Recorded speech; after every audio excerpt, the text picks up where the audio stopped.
hello everyone, and welcome to this week's Authors Chat. I'm going to be just waiting for my co-host to log on in a little bit, but until then, how is everybody doing? And my favorite question to warm up, what are you reading today? So, for me, I am actually working through Song of Achilles. I'm going to actually try to switch my color. There you go. Song of Achilles. So if anybody's read that, let me know. Just don't spoil it. I hate spoilers. And we're going to go through. Hello, people. Good day. But yes, we'll be talking about our books, fantasy, our passionate love of fantasy, our books of writing and everything in between in just a little while. So let's see if I can find my co-host today. She says, let's see if I can invite her, but I don't know. Hello, friend. Let's see. Looks like she is in a co-host chat. Oop, there we go. Which is in the system. Hello. There we go. Hi. We figured it out. Technology is fun, I tell you what. Oh, yes. Oh, yes. By the way, I love that color of your wall back there. That is such a fun color. Actually, I was talking about that color. We were trying to, match it with other things earlier. That kind of, tealy, greeny, blue fusion. I love it. Yeah. Yeah. The funny thing is the color. So my house was originally a gray and gold color, which I just did not like. So I painted it like a dark green and a light green, and I unintentionally matched the colors of one of my parrots. Well, there you go. I didn't think about it until I saw it dry and went, oh, okay, it looks like a conure. Good to know. Well, I think I like it. I mean, it does. It's fun. Well, I'm so glad we can actually see each other this time, because I know last time when I popped into yours, I was a still friend. I think it was the way that I invited you. I think that might have been the problem. It may have been the case since I wasn't actually live myself. It may have just allowed me to do probably audio what it was. only. I've never tried to invite someone that wasn't live, so that could be it. But yeah, I've seen other TikTokers host events where other people show up in the corner like you did. Mm-hmm. But I'd never done that before, so. Now we're learning things. It always evolves, this platform, but right. Yeah. Okay, how are you doing tonight? I'm doing okay. But yeah, no, it's been a busy weekend. It's only day one of the official work week. I know. Don't you love that? But it's crazy.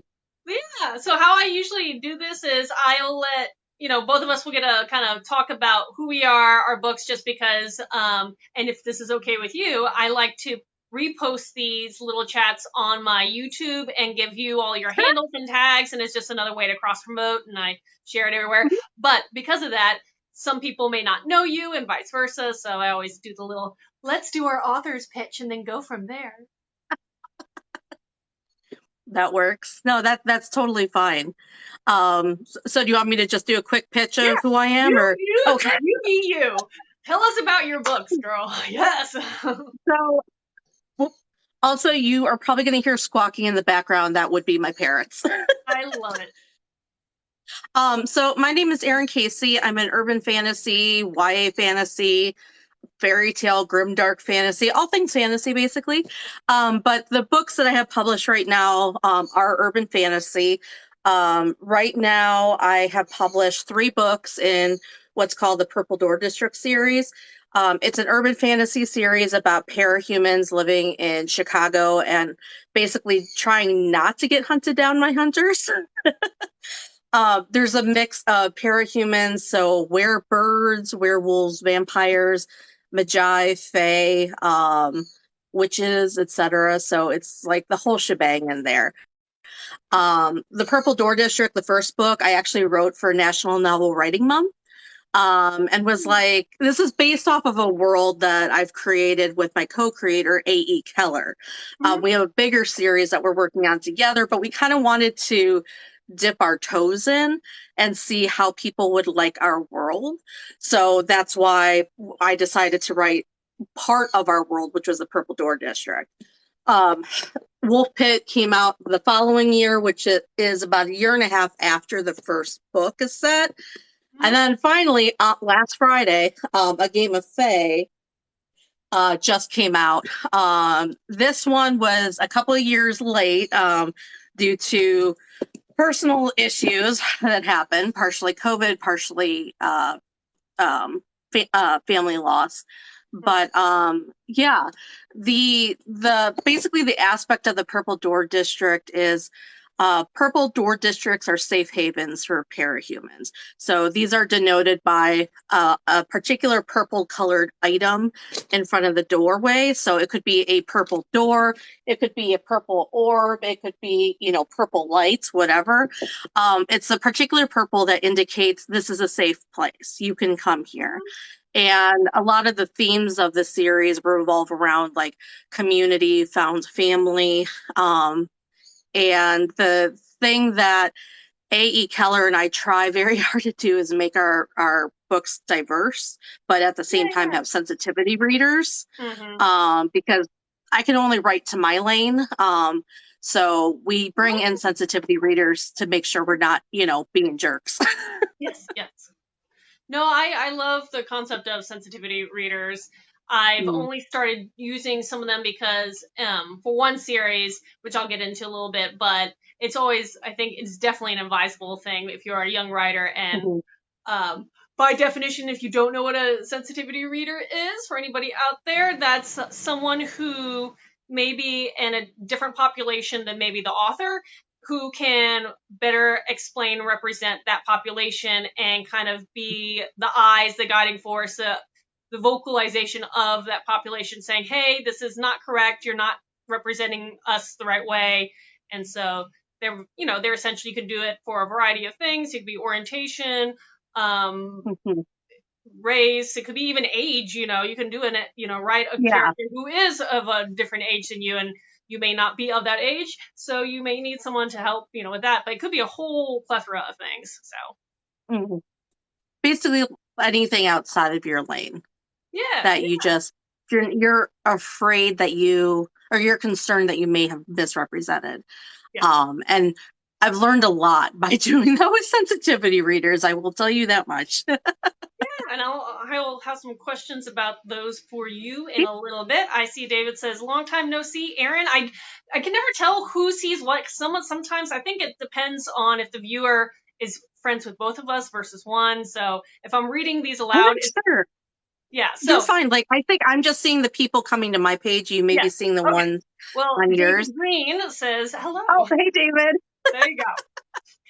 But yeah. So as for me, I'm also a fantasy author of a variety of series. Mine range from young adult, new adult, and adult.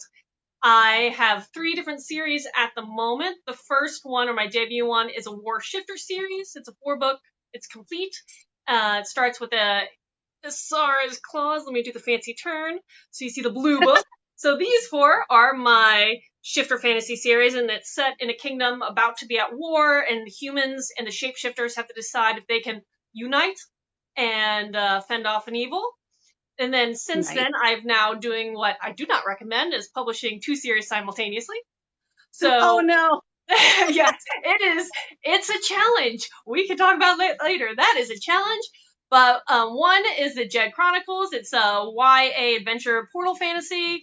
It's a free for all of all magical things. And in the corner are the first 2, and it starts with the 12 tasks.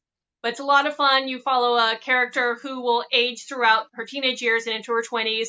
And as she gets older, obviously the storylines get more complex and a little dark, but it's my one series that I'm not going to slide into dark fantasy. I promise I'll be nice to the majority of those characters. Unlike a majority. Unlike my adult Viking fantasy, that one is dark, maybe even to the grim dark towards the end of it series. And be warned, do not put your faith in who survives and who doesn't. I apologize. But it's based off Norse mythology, and Norse mythology is very dark, and the storyline that I'm basing off in some I guess I realized it's almost a retelling. It could be qualified of a Norse mythological tale. So it is a dark thing, but I'm basing it off a lore that's the way it is. So pre-apologies for that one. Which Also, I like dark which literature, Norse? so. Oh yeah, definitely. What Norse mythology are you basing it off of? Am I allowed to ask that, or would that spoil See, things? I'm not openly admitting what exact story it comes from, but the idea was that I found a couple lines on one poem about these side characters, and so I wanted to write their story. And so Hmm. I just pulled one of these obscure characters that really, in the whole scheme of things, has a very small role, if you think about it. And I'm turning it Yeah. into a 16 novella series. Ah, I give you credit. I give you so much credit for that. Hello, hello. We're getting more people saying hello and hi. Love I it. see that. Hey, everybody. Feel free to say hi in the chat and ask questions. Oh, yes. I always love answering questions, and I'm glad you do too. Hmm. So, kind of Oh going yeah, yeah. back to when you were talking about sensitivity readers, Oh, did where you do freeze or you? did I freeze? I think you froze a little bit, but I can hear you. Hopefully you'll I think pop one of back us in. froze. Can you see me? I can hear you. 1, 2, 3. I may be losing connection. Let's see if she pops back in.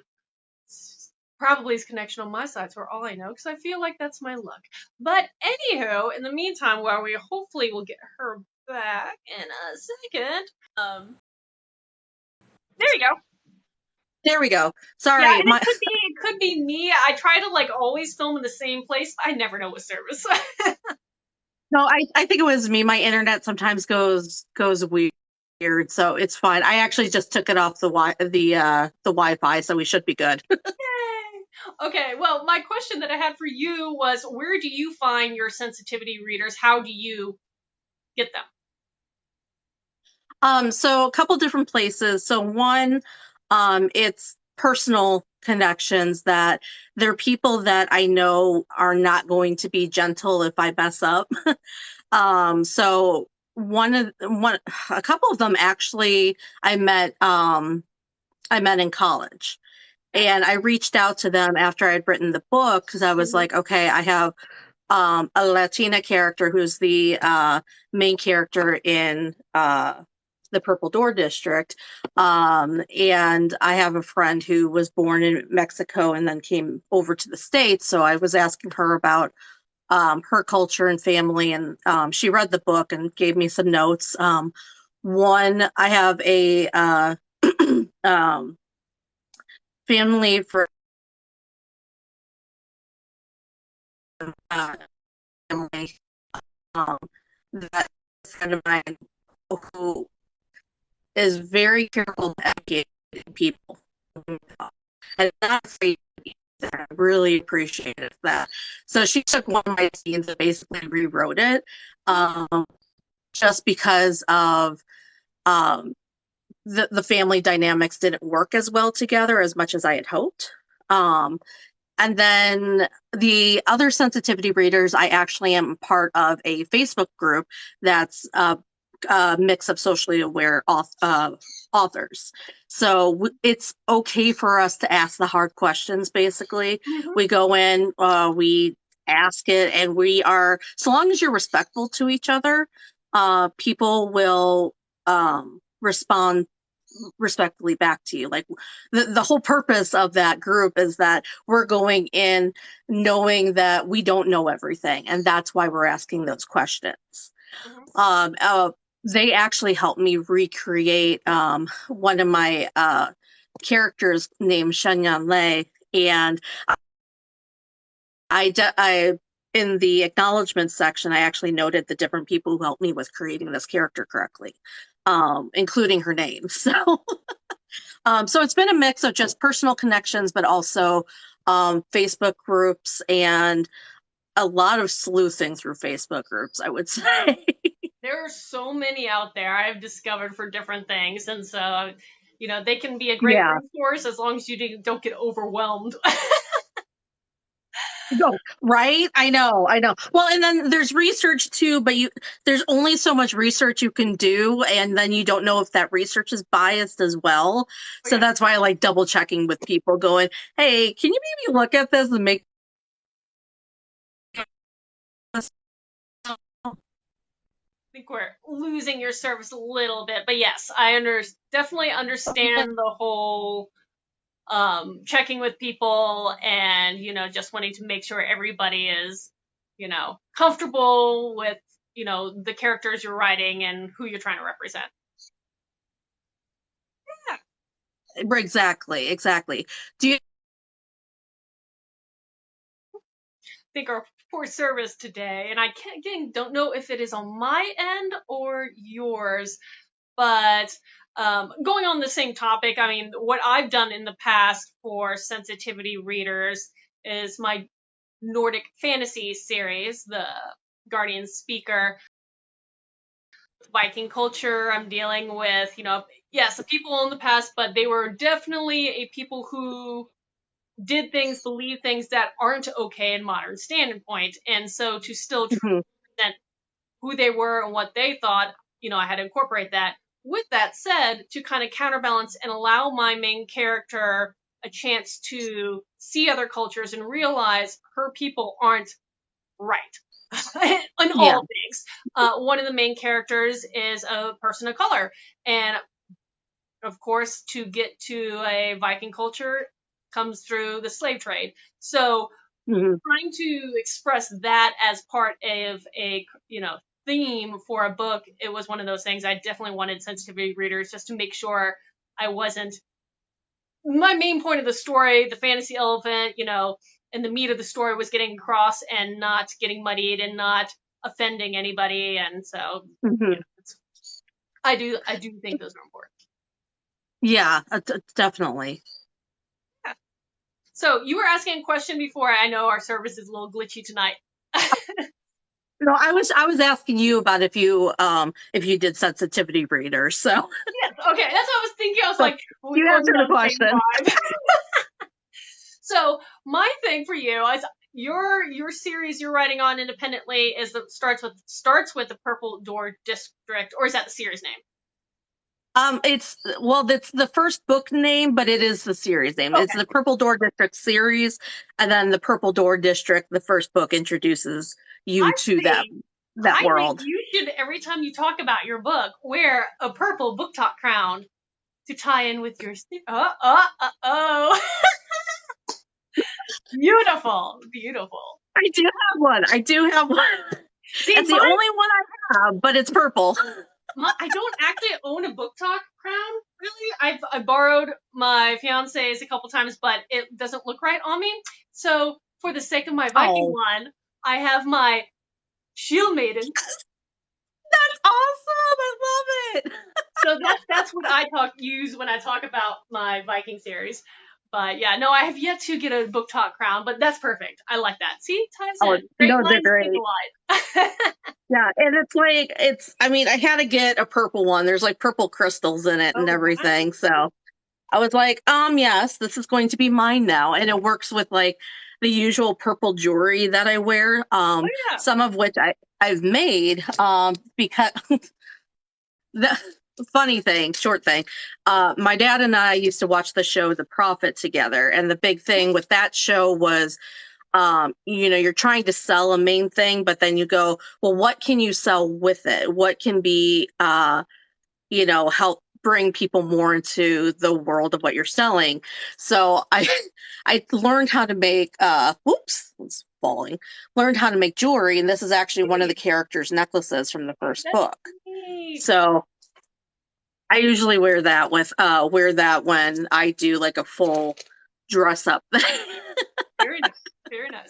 Now I know obviously this Yeah. platform is visual in many ways, but also I know Oh Instagram is visual for the pictures and the beauty shots. Are you on yeah. Instagram? Do you ever do beauty shots with your crown and your jewelry and your book covers? Because that's where I fail. I can't make that look.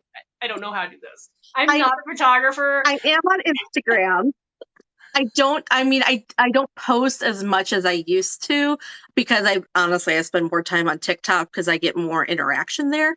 But I do have an Instagram where I do show pictures like of the book covers of characters, usually of me, with the with the crown and jewelry. When I ran my Kickstarter to launch the third book, I was posting a bunch of stuff of like character art, the necklaces, the sand bottles that we were selling, um that was like part of the backing. This is actually a smaller version of it. Yeah. um and just all kinds of fun little stuff there. And sometimes I post pictures of me and my birds, but I also have a bird Instagram account too for those. That's pretty cool. But no, I'm basically on all like a bunch of the social media. So TikTok, Facebook, Instagram, Twitter, uh, Goodreads, etc. All the big ones, yeah. I'm one of those people as well that tries to be in it all, though I hear a lot of people swear that if less is more, and I wish I could be, but my FOMO would pick up, and then I'd be like, no. Right? So Well, I've heard more. that for people who don't like to market very much, usually instead of marketing at multiple places and only posting a little bit at each one, it's better to have like a primary focus of where you post all your stuff if you're not going to be a huge poster of things. Yeah. So I used to actually um I have a WordPress where I still have tons of articles on there. And I want to get back into writing it more, but I was publishing there like every Tuesday, and writing some kind of literary article or opinion piece. That and a lot of other things kind of went on hiatus when my mother passed. So I want to get back into it now that the trilogy is done and I can start offering more writing tips, publishing tips to people. That's so neat. And you said you did a Kickstarter. I have not done a Kickstarter approach, though you're now the second person who's mentioned that I've talked to, and I just think that's fascinating. I'm like, in my mind, I'm like, how can I utilize this resource that I obviously have not utilized before? It's a lot of work. I will say that from the start. I did Indiegogo a couple years ago I don't know that for one. the first two books. Okay. So Indiegogo is basically like Kickstarter, just it's not as well known. And for Indiegogo, it's you get what you make versus Kicks, or you can choose to get what you make, whether you reach the goal or not, or be like Kickstarter, where there's a goal you have to reach in order to get the funds. Kickstarter is more well known, and so I was like, I'm going to try to go this route because I've been following several Kickstarter people. Well, following several Kickstarters, but also I know some authors who have run Kickstarters as well. And I was like, okay, I have 3 books. I have all these little trinkets and items. I have artists who I'm paying to make art for the series. I think I can do this. But man, you got to sit down and put a big plan together to figure it out, and also not be afraid to keep badgering people. Well, I'm good with planning. I'm bad about the badgering thing. Like, I'm really bad about that. Just like, I just hope that people find my stuff, and I'll just like let it go off in the ether and be like, find my stuff. That's about it. I was never good at sales. This is why I left the Girl Scouts, as I hated going to door to door. It was the worst thing trying to sell cookies, and everybody loves Girl Scout cookies. But I did not like the selling process, and I was like, I cannot do this. And I left. I was like, this is not fun. This is not for me. And look what I have to do. Market books. I think a lot of authors have that issue where they're afraid. Well, not necessarily afraid. Some people are afraid to market themselves because this kind of goes along with, I think, the mental health, where we don't want to be a burden to people by talking about our books and showing them off and everything. But a lot of authors, I feel, are very uncomfortable with trying to sell themselves as authors and sell their books, which is why there's so many personal assistants out there. There we go. Yeah. Out there who can help the authors. I haven't gotten one yet because I'm still trying to learn my own marketing strategy and plans. I know there's ways that I could definitely vastly improve. What I did, like when I first launched the first book, was very different than what I did when I launched this one, based on what had worked and what hadn't. Kickstarter brought a ton of exposure, though, and it was yeah, it brought a ton of exposure, and it taught me like how to reach out to more people. I basically had a list of places to post every day, talking about the Kickstarter, but it was exhausting.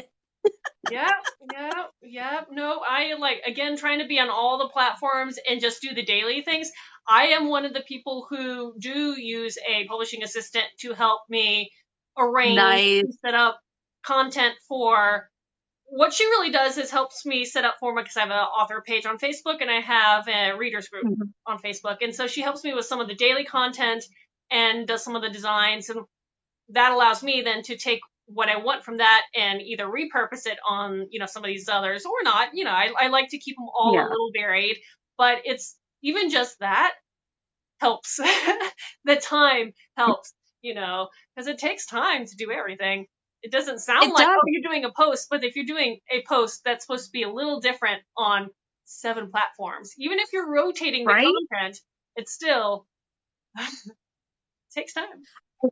I think first I want to say thanks to Jen. She just commented, "Congratulations on the launch. Appreciate it." Yay! Um, I think one of the things that has saved my life is using Canva. I did Canva Pro now, because you can actually pick like that you want to post to Facebook, Instagram, Twitter, and they'll come up with like 3 different but similar graphics that Yeah, you can do, yeah. and you can fill it out with all your information. That way you don't have to like create from scratch all these different graphics. And once I went with Pro, it just opened the door to all these different art and pictures that I could use. So it made it a lot easier to do create advertisement instead of like trying to find a picture from Pixabay, bringing it into an editor program and trying to do all that. So I'm on Canva, but I have been debating if Pro was worth it. So that's good to know, because I didn't know that, because I've been yeah, like, obviously I know I don't get the full access of all the images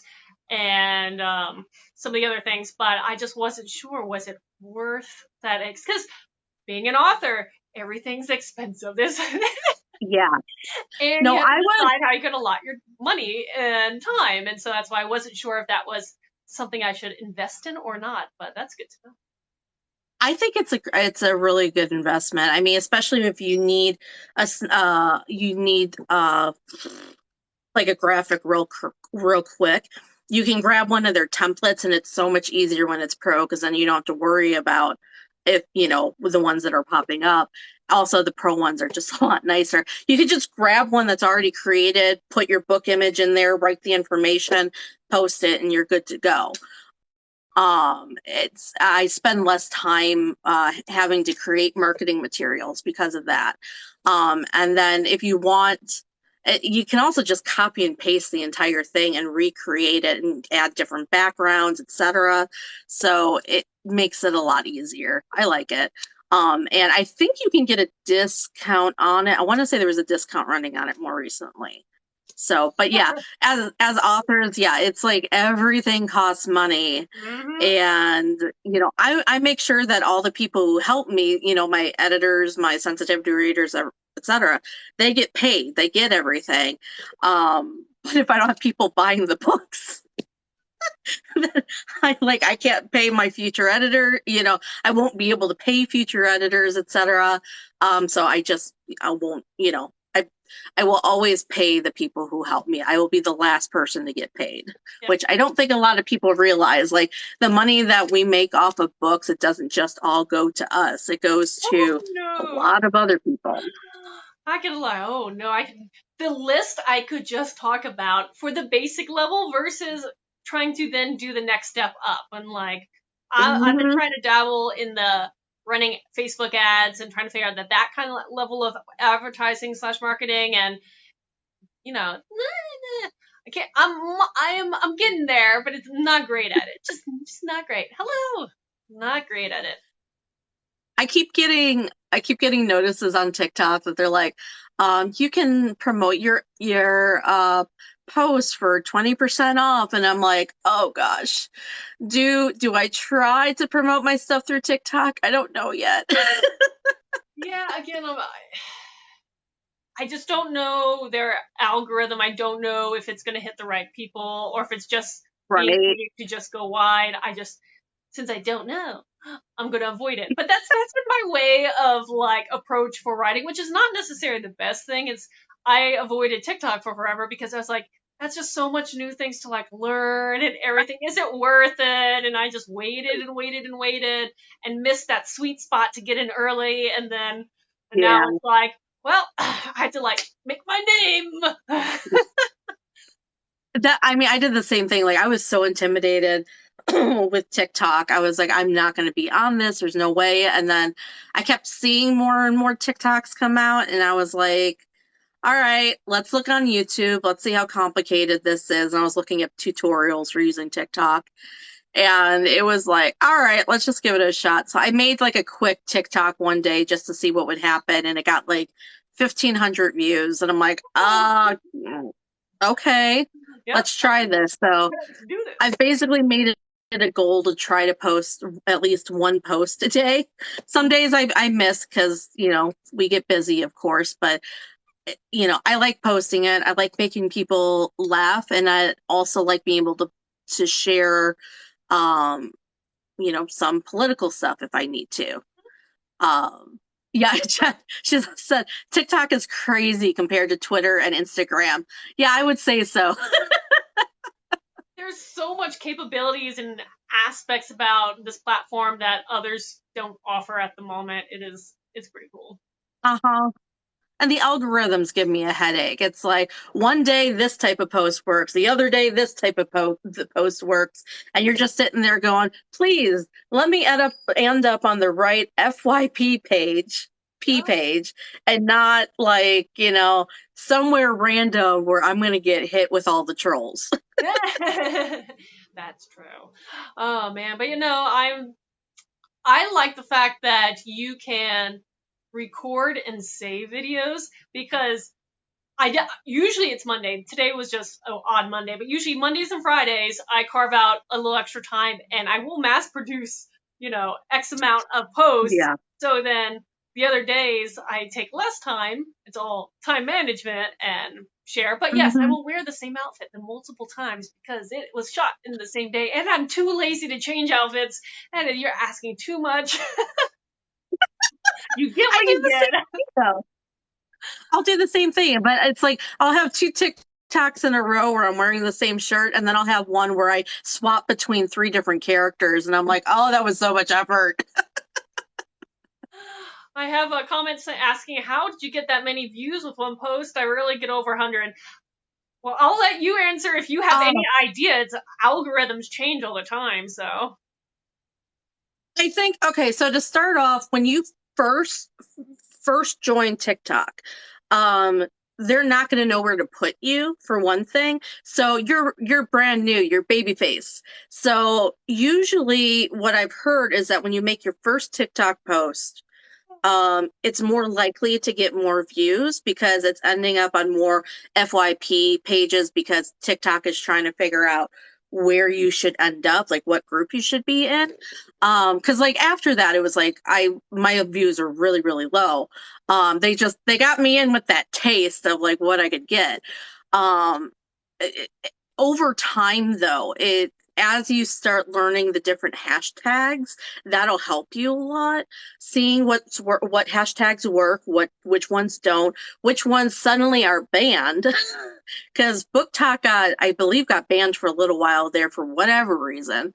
That one. Knowing the algorithms, this like the 7-second post has been like one of those sweet spots that you make a post that's 7 seconds using popular music that's going viral right now, or hitting a hot topic. Like my most viral post has, I want to say, just under 400,000 views and like 40,000 likes, something like that.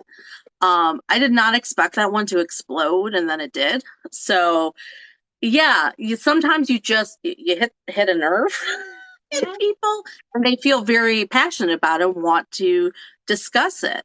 So yeah, I mean, those are just a few of the things. Like, just I think key ones are finding the right hashtag for sure. They also have a list of times of day when people are most active. So it's like Friday, you should post between these times. Saturday, you should post between these times, etc. If you want to get that detailed into the algorithm. Yeah, there is So that whole algorithm aspect that you can check out your algorithms per each year post and see what was yeah, working, who you reached, and kind of potentially can use that information for your benefit if you want to get that scientific. So I have someone else that said, I can't keep up with what I'm supposed to, in quotes, post. Yes, no, it's hard because, like, I don't think I've ever really hit the sweet spot. I had one that had, I don't know if it was 60,000 views, and that was my max. But nice. for whatever reason, it was one I just threw up there, and I was like, yeah, it's gonna be. And then it just sped up for a second there, and I was just like, oh, this was nice. Oh, and then trying to mirror that can't get anything. So I was just like, it is so Right, complicated and a little frustrating because you never know what's gonna just, if it's the right time, the right person, right. shared at the right people, and who knows. There are TikTokers out there who dedicate making posts about what's hot and what's working right now, and I've followed those and come across those. So some of them will say, "Hey, this sound is trending right now, so do something with this that's connected with your genre, your niche."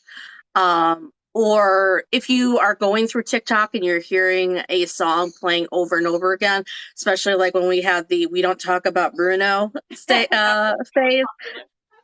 It's Yeah, true. you use those popular songs, but the thing is you need to make sure that you tie it back to whatever the theme of your your TikTok page is. So, like, my themes for my page is obviously books. It's funny struggles as an author, as a writer, and also mental health. Like, those are the three things I primarily focus on, and then periodically, awful things can happen, and I will do posts about TikToks about that as well, because I people argue about this, like being careful about what you post, like political wise, or how you feel on a particular topic. But I'm like, if I feel strongly about it and I have a platform I can use to help educate people, and let them know what's going on, then I'm going to use it. Yeah, and So that's the thing is, like, that's just me. each individual has to choose how they want to represent themselves and what they want to stand for and how you want to approach. Right. And with mediums like this, what a better way to do it, knowing that there can be the downside of other people don't agree, the algorithm Oh dislikes yeah. some things, and you may, get a recoil effect, and you have to understand that is a potential too, but you do have to be That's true to that you in the end, I think, yeah.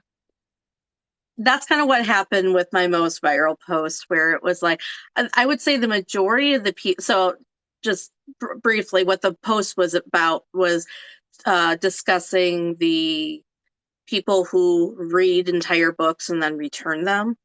Oh yeah, yeah, And that's a fun topic. Yes, yes. For yeah, and all.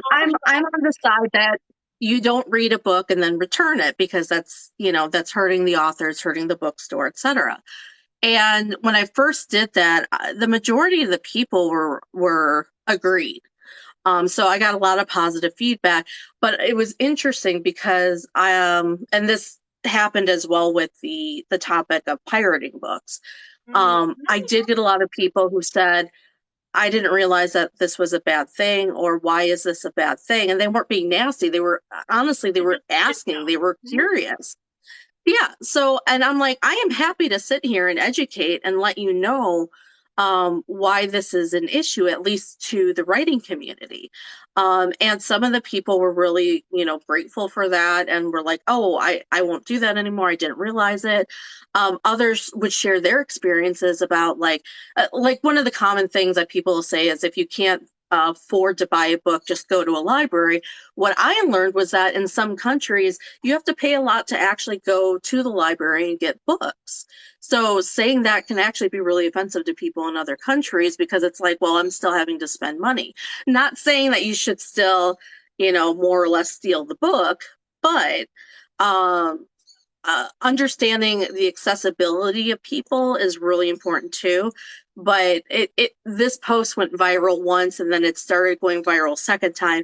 And that's when a bunch of the trolls started coming out. So I actually had someone today post, well, I hope that that no one reads your am I allowed to swear or no? Should I not swear? I don't know how you feel about that. I mean, as long as you know it's gonna go on YouTube. Let's the nastier word of poopy. Hopefully no one will read your poopy book, or if they do, they read it and return it. Yeah. And then they added a smiley face, and I said, and I hope you have the day that you deserve, smiley face. It's like, you know what? Whatever. There's always going to be someone who genuinely disagrees with a passion. There's also some people that are trolls that, come out with just to stir things and everything. And I mean, it's kind of like authors and a poor review. Sometimes you just have to. Oh my gosh. Exactly. Right? And it's the general, the general consensus is, your work's valid, just, what you believe is valid. And some of the statement pieces you're saying about things is valid as an author. I mean, the first time I found out some of my books were being pirated, it broke my heart because it was just like, you don't understand how much effort and time and dedication and blood, sweat, and tears goes into those. And then that happens and it's heartbreaking. But on the flip side, I had to counter and eventually get to the point where it's like the people who are pirating are probably not the people who would ever buy my stuff. Anyway. That's true. So should I really waste my time, energy on something that's going to be popped back up on another site trying to track them down when they're not going to be the people who turn around and support me through, viable means anyways. So it's one of those things. It's sad but true, and just. The only thing that I get worried about with the pirating sites is that if you're an author through Amazon, if they see books on pirating sites, they could potentially remove your page on Amazon because, other people are getting it someplace else. Yep. So that's where I get concerned, and that's where I also argue with the pirating issue.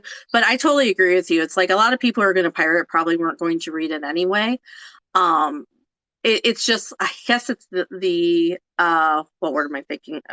Looking for. It's the not morality of it so much, but part of it is the respect, I would say. Just the unfortunately, art isn't free. If I could give out all my books to everybody, I would. But like it or not, this is a job I have to do too. Mm-hmm. I take a risk by writing these books and putting the money into it. And readers also take the risk of buying a book and reading it. Mm-hmm. So it's risks on both sides. So, but anyway, sorry. Oh, no, like we said, it's a hot topic. I understand. But I'm a series writer, kind of like you are. And the nice thing is, here's the thing is, like you said, sometimes you try a product and you don't like it. Maybe someone decides especially because I range from the nice, fun adventure stuff down to some really gritty topics, depending on the series. And maybe someone just doesn't like what I'm offering in that particular book. You don't have to buy the others. You could just stop. Right. Find one that's more changed. I apologize. I don't apologize because it's there is going to be there's a book for everyone, and there's a theme for everyone, and you just have to, as a reader and author, just have to find the right people that mesh. Your project. Oh yeah, definitely. And also be patient with this is the thing where I know authors can have issues with responding negatively to negative reviews. And you have to understand that this book is not going to be everybody's cup of tea. And even if they leave like a disheartening review, that doesn't mean that your book is trash or anything. It's just means that it's just not what they enjoy reading. Mm-hmm. And that's fine. But I also know how hard it is to get negative reviews, because it's like, what did I do wrong? How do I fix it? Nobody likes my book, and then imposter syndrome sets in. It's a pill swallow. I coming from like my art side of my background and having taken a course on critiquing art and learning how to, do all that. My approach to receiving a poor review is this an independent thing, or are there trends with the negative ones? If there are trends, that's something I might want to pay attention to. If it's independent, then maybe just someone's not their day, not their cup of tea, whatever. They just woke up on the wrong side of the bed. But on the other hand, if there's a trend, then it's something to either pay attention to and adjust accordingly going forward, or you, as indie authors, we can readjust our work if we really need to. Ooh, we got butterflies. I've never seen that. That's cool. Oh, that's cool.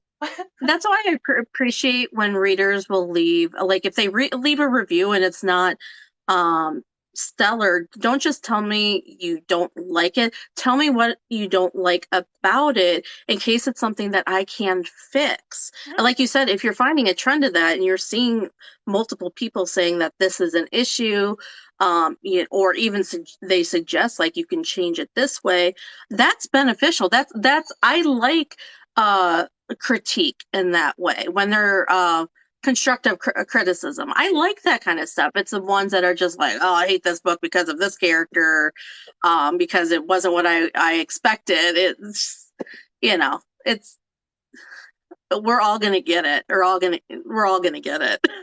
Now here's a question for you, because I've heard topics both ways coming from authors. Do you, as an author, review books you read on platforms?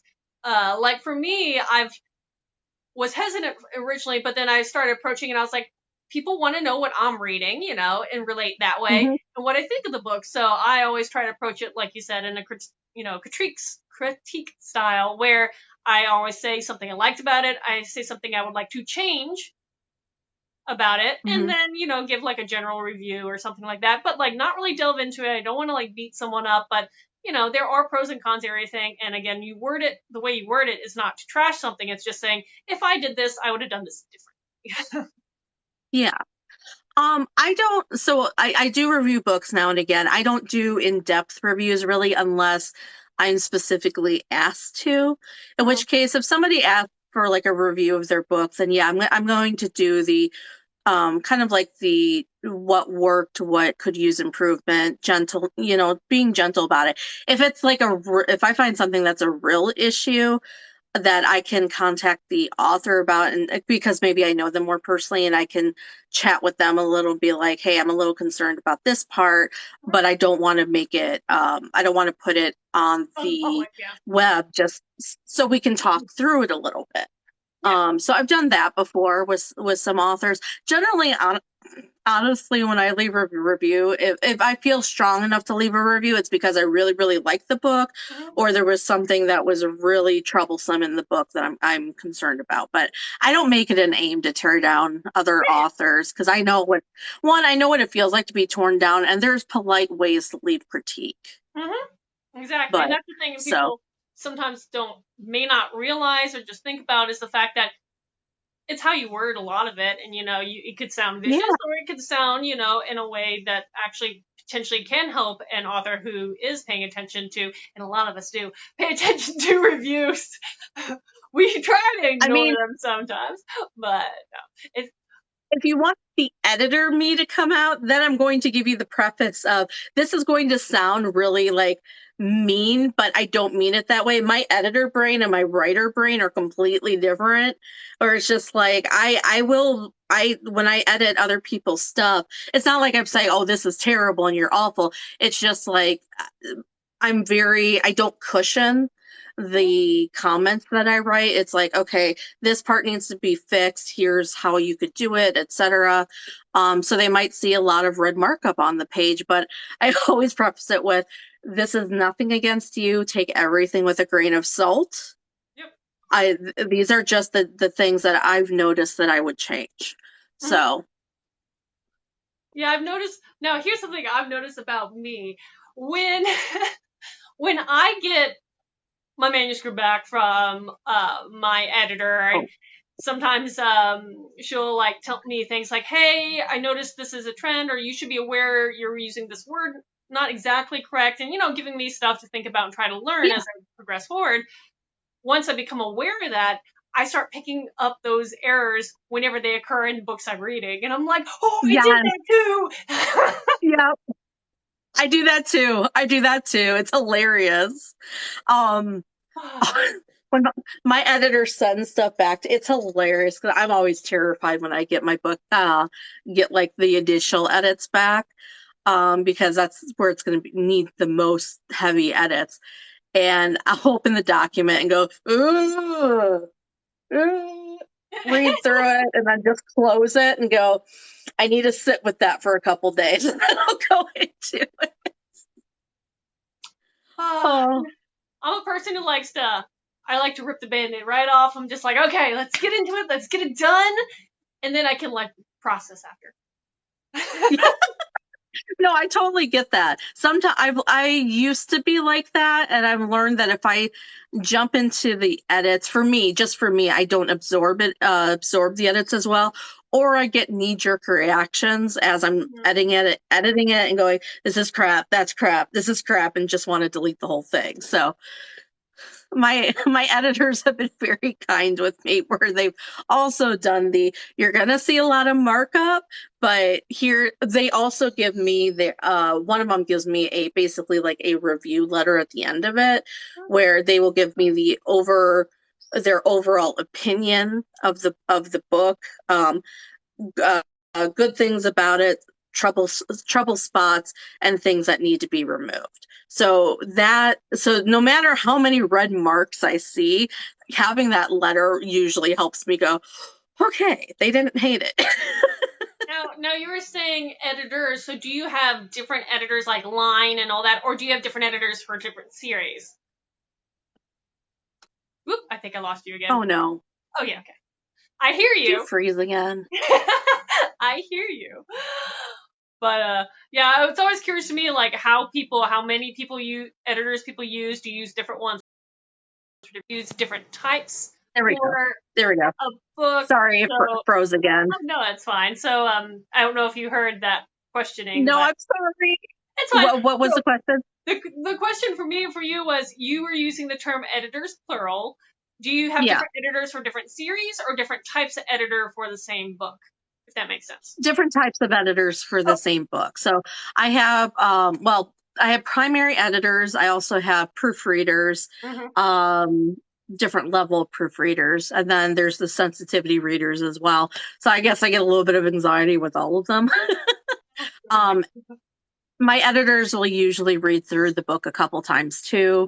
After, in between the different edits that I make for it. So, yeah, it's like I try to be as get as many eyes on it, because I know that even though I do edit professionally as well, there are going to be things that slip past me because I've stared at the manuscript so much that I will miss that a character's name is spelled wrong, which is what happened in the first book. One instance of his name spelled wrong, and 5 people missed it. No, it's amazing. It doesn't matter how many eyes. As soon as it publishes, I swear you're gonna find at least one error. Pretty quick. Oh yeah, that's it's like that evil twisted jokes out there for authors. But let me ask you: are your books wide? Are you only through Amazon? What kind of formats? Like, obviously you have paperback, I've seen. So, and I'm assuming you're doing ebook because most everybody has at least ebook out. Well, maybe not. So let me know that. So I go through Ingram Spark and Okay, then King's Park. do Yeah. wide distribution. Mm-hmm. So it's on Amazon. It's you can find it at Barnes and Noble. You can find it at Walmart, Target. But you can also find it at some indie bookstores like Swamp Fox Bookstore. I try to get in touch with the local bookstores to sell the books because I want to promote them, and it's nice to also see your book on a physical shelf. Oh yeah. Um, I Ingram Spark is print to order, and I usually have quite a few copies on hand where people can buy the books through my website, and therefore they'll get signed copies. Mm-hmm. And then I send those out usually with some character stickers and a letter. And then there's other stuff on my website that they can buy too. And then when I do in-person signings, I bring all my paperbacks with me, and that's when I usually have like the necklaces and all my other stuff on display, so people can immerse themselves in the Purple Door District. So right now, I just have ebook and paperback. My hope is my co-creator and I are actually in talks about doing an audiobook. And the main reason why I want to do an audiobook is for accessibility. Yeah. I want to make sure that people, despite the argument that people will make that, oh, ebooks are not real reading or Really reading. audiobooks are not real reading. I'm just like, seriously? There's some people who Audiobooks. Yeah, sorry. I was going to Oh, say there's some people that are visually impaired, and that is outside of Braille. And how many people put their book in Braille? How else are they going to read? So, I mean, it is a form of reading. it's reading. Yes, I understand. No, no, Inhala, I got heated about it too. I got heated about it too.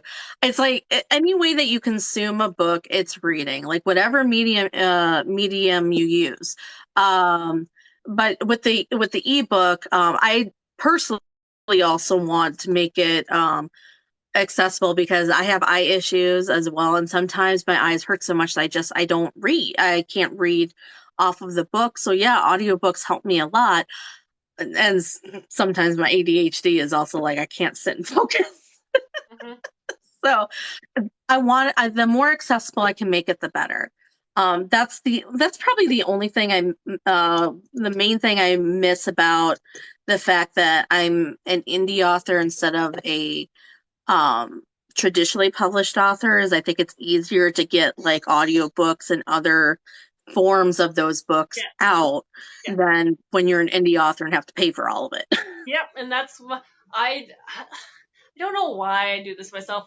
I meant originally to take one series at a time and go through the process. Now, my debut book, I have been working with a group. I was very fortunate to find a group of voice actors to Nice. narrate that one, which is really cool. But because of COVID and everything got like put on hold for a long, long time. It's finally picking up, and hopefully even potentially by the, if I'm not going to say a date because I've learned, but it could be coming out sooner than later, which is exciting. In the Yeah. meantime, because of being on this platform, there are a lot of people that ask for audio versions of things, and I'm just like, I Yeah. don't have any, so I broke down and opened up my Viking series for narrator things, and now I've signed a deal with someone, and we're working with that, and I'm super excited because there's some fun news about that one about the pike.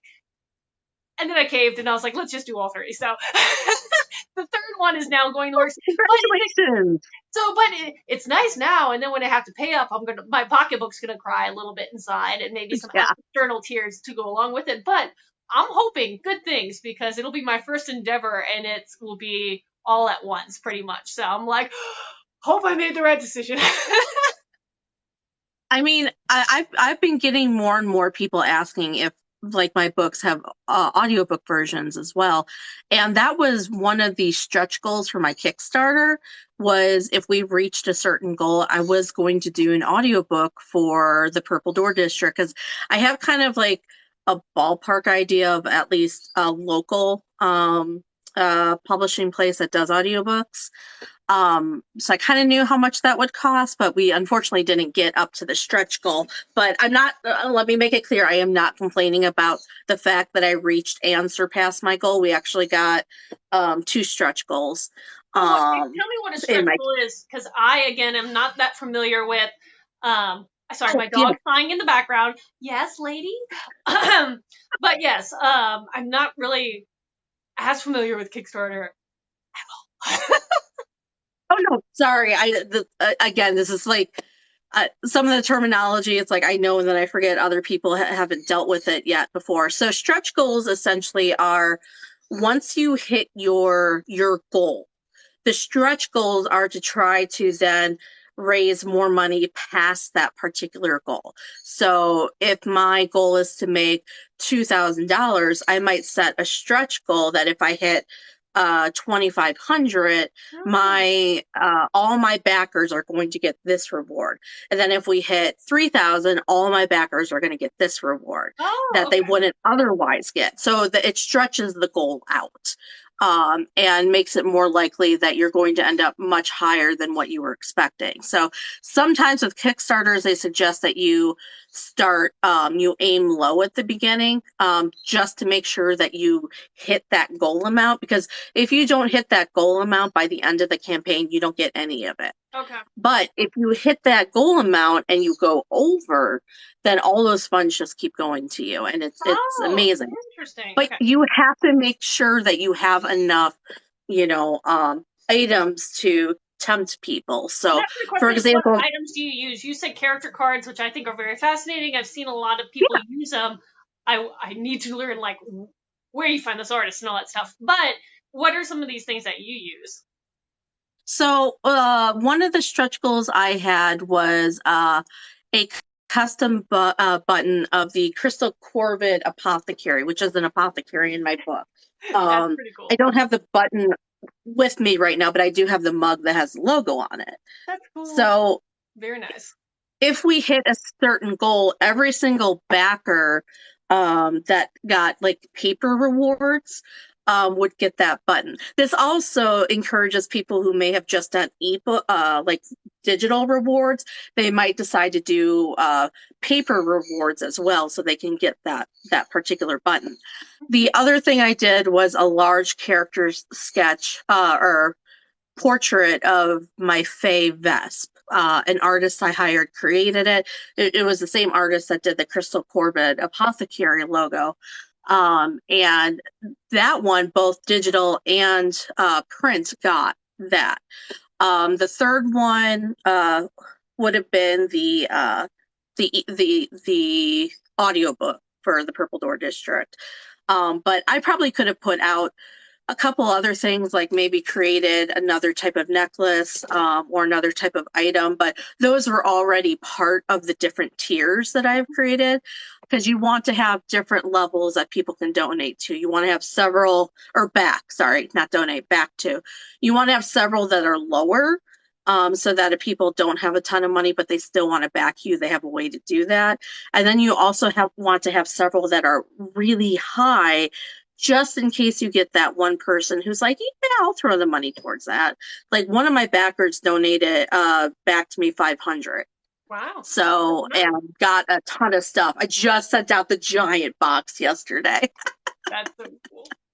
That is exciting. No, I need to learn more about this process because one, it's fascinating, and two, it's something that I feel like I should look into down the line, especially when I'm working with my full-length books versus my novellas. They all start out ebook only, ebook/audio in the future. But then when I get enough, and what I have right now is bundling them into like omnibus versions, so a 4-in-1, and so those will be releasing next month. But I'm exclusively through Amazon right now, and so there are some downsides with that in the sense that I can't really pre-order physical copies until it technically goes live. So I can't like have signed copies ready to go in the mail the day of. So I have to wait. That's one of the things that I like about Ingram Spark is that I can order books ahead of time, which is how I found out that the size of my third book was shorter than my other ones. So yeah, so I've been working with that. I've been working with them a little bit on that, but I'm always happy to like chat and talk with you about like one Kickstarter 101, and I can definitely tell you Facebook groups you can join that taught me a lot of stuff. Well, that's cool. Thank you. Yeah. Because Yeah, yeah, yeah, that no is problem. something I'm I always would. happy to help. Thanks. See, that's the cool thing. I like this platform because I meet so many people, and authors are just so nice. I Exactly. can't say Well, that for it's like, everyone, but everyone I've met has been nice. Fortunately. well, it's just like so a lot of people say that like as authors, like we're competition for each other, and I really don't believe that. I believe we're in this game together, and just because somebody buys your book, it doesn't mean that they might not buy mine, and vice versa. And we all write such different things and different stories, and I would much rather support fellow authors and encourage them than cut them down or again think of them as competition. So I've had so many authors and writers in my life who have helped me with my literary career that I want to more or less pay it forward and help others too, and hope that they help other authors in turn. And That's that's what one of the makes us reasons. a community. And that's one of the reasons why I like to then repurpose these videos and put them on YouTube for people to find after the fact. And maybe someone will listen to the Kickstarter thing and think that's really fascinating. Yeah. Maybe someone would listen to someone else's topic of Ingram, because that's Ingram Sparks is something, since I don't use it, I don't know how to Mhm. tell people about it. But people can then, interested writers who want to become authors can have a resource, and it's a nice place then to put all your little tags, and then people can find your books too. Exactly. I mean, that's why I do the TikToks, and sometimes I'll provide tips on TikTok. But that was one of the big things that I would do on my blog was I would write a lot of writing tips. Like I would, and I'm going to do this, like talk about what went well, what went not as well with like book launch, or I wrote a long thing about things I learned for Kickstarter and posted about it so people would have that available. Because I'm like, I'm not going to keep that secret. If it helps you, go for it. Yeah, and I'm trying to do something like that and draft up some kind of class. I like face to face. I am an extrovert. I know a lot of authors here claim that they're introvert. I am not. I am an extrovert. And now that we're normalizing ish in the world, my idea would be at some point take some of the stuff that I learned and then be able to educate other people on the marketing Mhm. side, what has worked for me, what hasn't, what has worked for other people that I haven't figured out, but maybe something to look into, kind of give them a one-on-one course like you were saying Yeah, about what all is available to you, because I took a lot of years to figure some of this out, too many. But it's I have just a nice. feeling. Yeah. It's I would love to do like I actually will sit on the reason why David Green, who said hi, knows me is because we both sat on a panel yesterday morning, virtual panel talking about urban fantasy and paranormal fantasy. We had somebody interview us, and we all ended up following each other on all of our different platforms, which is a great way for authors to connect. But I've done some panels and workshops about writing. And one of the things that I do in my spare time is I helped found a writing organization called the Writers' Rooms, which is a nonprofit corporation that focuses on providing a free, safe environment to all writers. No matter your skill, your gender, your income, etc. We actually do have an LGBTQIA room called the Rainbow Room, where it's a safe space for the LGBT plus community. The room that I run is the Violet Realm, which is a sci-fi fantasy room. So Mm-hmm. I actually have a session tomorrow night, but I teach lessons like that are fantasy and sci-fi fantasy based. Um, and it's a lot of fun. I enjoy sharing information with people like that. Though tomorrow night we're doing a tip jar session, meaning everybody else brings the questions. I like that. Because my brain's a little fried from the book launch. I don't blame book launches. Oh, they take a lot out of you, and Mhm. whew, so I do not blame you. But that is so cool. So you are done with that series, and what is your next thing now? So the trilogy is done. The series is not. So Okay, there's okay. going to be I would like to write more books in the series itself. The next set, I would like it to be in New Orleans, but I want to travel there first. I But lived there 8.5 years, 8 years. It's you'll like it. I'm excited. But so the next things that I have going on right now is a lot of anthology pieces that I'm working on. I love writing for anthologies. I am working on the main series with my co-author. We will be writing our main series together. So brainstorming that. I'm going to resume queering a YA LGBT fantasy book that I have been querying for the past few years. I just kind of took a break this past year to focus on my book. And likely probably stepping back to work, edit a medieval fantasy I wrote. It's a trilogy that I wrote a few years ago, and I was like, this is too huge to like try to get into traditional publishing with. So I want to go back and rehash it, fix a lot of problematic stuff about it.